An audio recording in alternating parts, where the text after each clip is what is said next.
My name is Marsha Serlin, and the name of my company is United Scrap Metal, and I'm located in the Chicago area.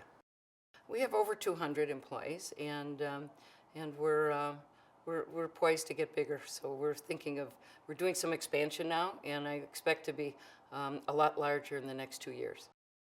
The scrap metal business is recycling, and when I started the business, I wanted to call it United Recycling.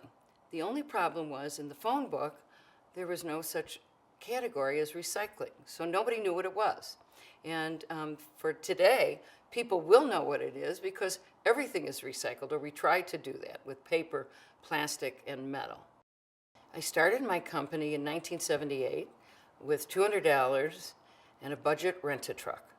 You have to understand, my house was in foreclosure, and pretty much with what's happening today in this world, I can certainly sympathize with a lot of people. So I had nowhere to go but up. I mean, it was, I was not going to fail. So survival was, when I look back, it was just trying to survive. $20 here and $20 there makes, I'd make $100. So it was a very long process, but at the end of, I think, 3 years, I always tell people, you're never going to be successful in your first year, you're never going to be successful in your second year, maybe by your third year it's going to start to see some light at the end of the tunnel. But it's never instant, and it's not overnight, and too many people give up before they know how good they can really do it.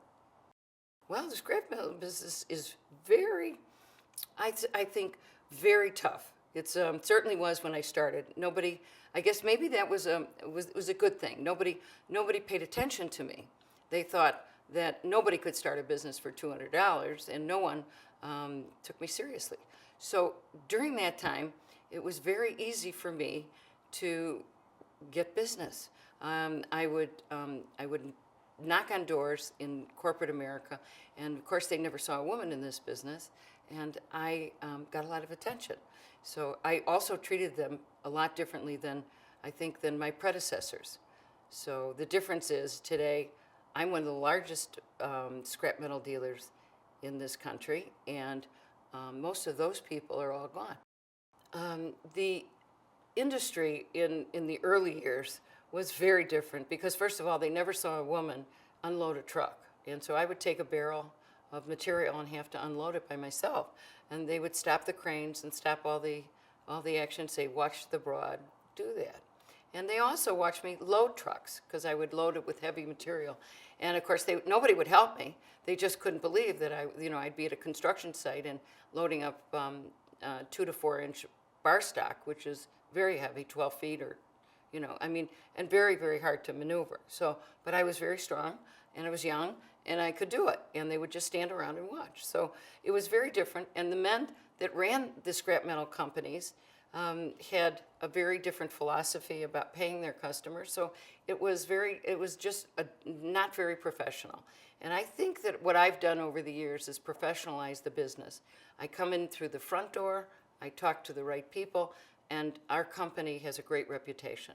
And so if your reputation is good, you don't have to advertise, you don't have to do a whole lot of things, but being there, they want to do business with people they trust.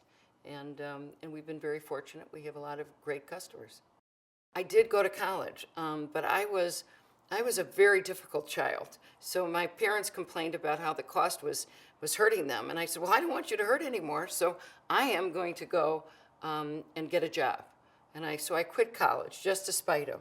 And I think that was my biggest regret in all the business that I've done, that I wish I had finished. I worked incessantly for whoever I worked for. I was a great employee.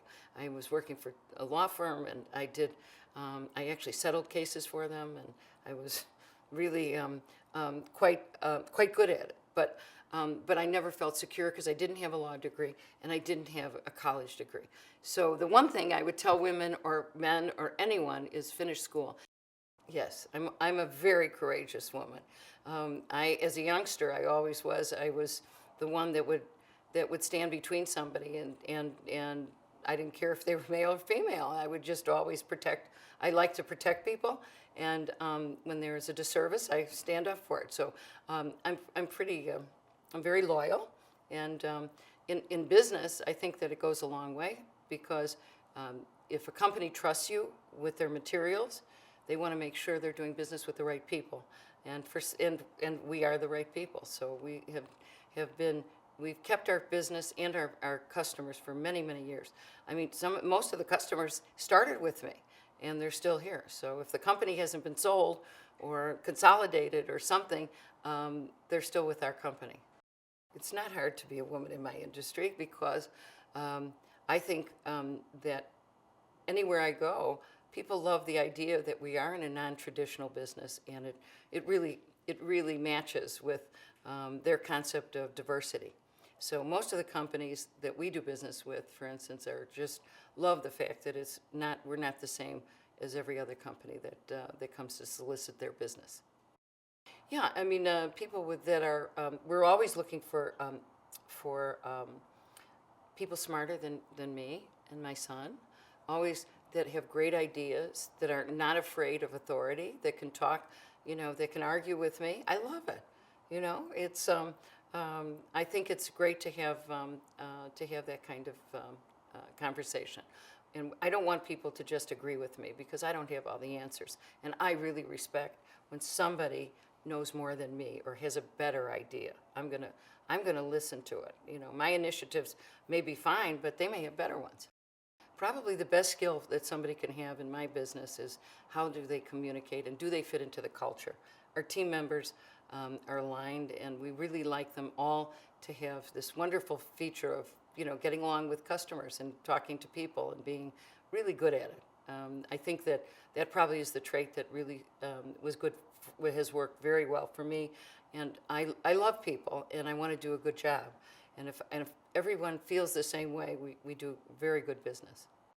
My advice to any women or men is not to be afraid and fail fast. Just remember that failing is all part of growing. And if you don't fail, you never get anywhere. So as long as you fail less than 50% of the time, you're going to be fine. And I really encourage people to make a mistake. I never get mad at anyone making a mistake. I want them to learn from it. So I think that women or men who are out there in the working world, don't cover up. I mean, in our business, we're very straightforward. You can make mistakes. It's okay. Just acknowledge those and say, I'm moving on, and I'm happy about it. So failing is part of growing. So we want everyone to fail.